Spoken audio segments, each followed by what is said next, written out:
Most people, when faced with the somber necessity of going to a funeral home, whether to arrange for a loved one's service or to attend a visitation, would typically walk in the front door.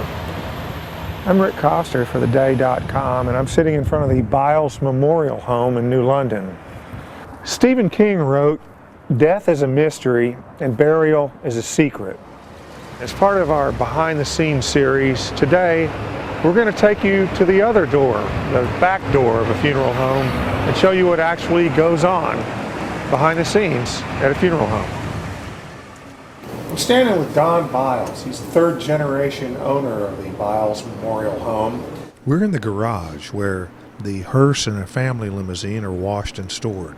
In addition, there's a transport van, which is a discrete mechanism to remove a body from a residence or a retirement facility, since a hearse is a bit of a disquieting symbol. Also in the garage are such items as traffic signs to indicate a funeral in progress, shipping materials if cremated remains need to be mailed to other parts of the country, and a refrigeration unit. In the case of cremations, we have to hold bodies for 48 hours without any preparation work being done, so we would use this to slow down the decomposition, decay, and also for any funerals where people don't request embalming. So, in the state of Connecticut anyway, you don't have to, by law, be embalmed. That's correct. So this is the garage, and now you're going to show us the storage room. Storage room is right this way. The storage room is, well, a storage room, but it also includes a small workspace. And one of the procedures done here is the transference of ashes, which Byles receives from any of a number of private crematoriums. This is what they call an emerald green marble-on urn, and this is actually the cremated remains of an individual. Not like what you see on TV. It's much more dense. Right. The whole business about casting to the four winds doesn't work. It's more the consistency of beach sand, really, is what it is. Okay. But it's a simple procedure. Take this bag, put an incision in the top, and then just put it on top of the funnel like so. Everybody, interestingly enough, Rick, whether they're as big as you or as thin as me, is about the same amount of ash when we're all done. So that was a storage area, and now I guess it's probably time to go to the room that most people are most curious about, or maybe most even suspicious about, and that would be the embalming room. So we can come on in. And here we do have two tables, embalming tables that we do use. This is the embalming machine itself, which is a pump, which will pump the embalming fluid through the arteries, and then it is drained out through the veins. This is the embalming machine. You hear embalming machine, and it's like the gargoyle of finality. Yeah. And in fact, it sort of looks like an office water cooler. Then over here, we have some of the instruments that we use. Used. We do use a scalpel because we have to make an incision. We use aneurysm hooks that we use to be able to find the arteries and veins that we do use. In setup, we use what they call eye caps to help keep the eyes closed so that during the calling hours or something like that, they don't pop open on us. One of the most important things to remember about an embalming room is how terrifically important cleanliness and sanitation is.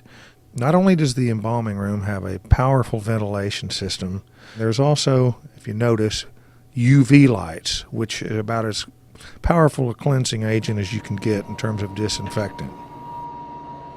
After embalming, makeup, hair, and clothing, the casket is transported upstairs for viewing via a large elevator. For purposes of demonstration, Don and John are letting us use an empty casket today. The contrast between the intense lighting in the embalming room and the subtle illumination in the viewing room is pronounced. As such, there are colored lights inset into the ceiling that can be adjusted and focused to help facilitate the natural appearance of the makeup or spotlight the floral arrangements on the casket.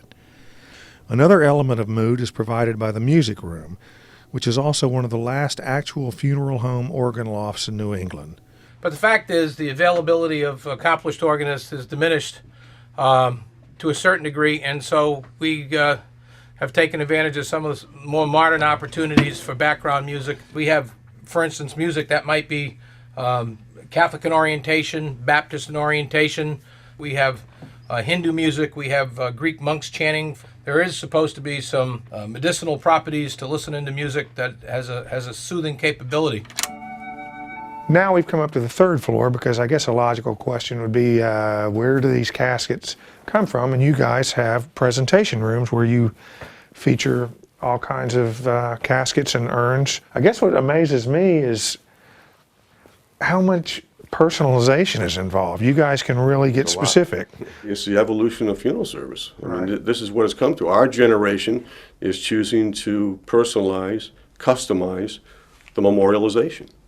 And rather than just a generic cookie cutter casket, they can come in and they can choose. They can say, geez, Dad loved golf, or Mom loved golf. It's all emotional. And if it helps emotionally, helps them get through a bad time, then All the better. all the better.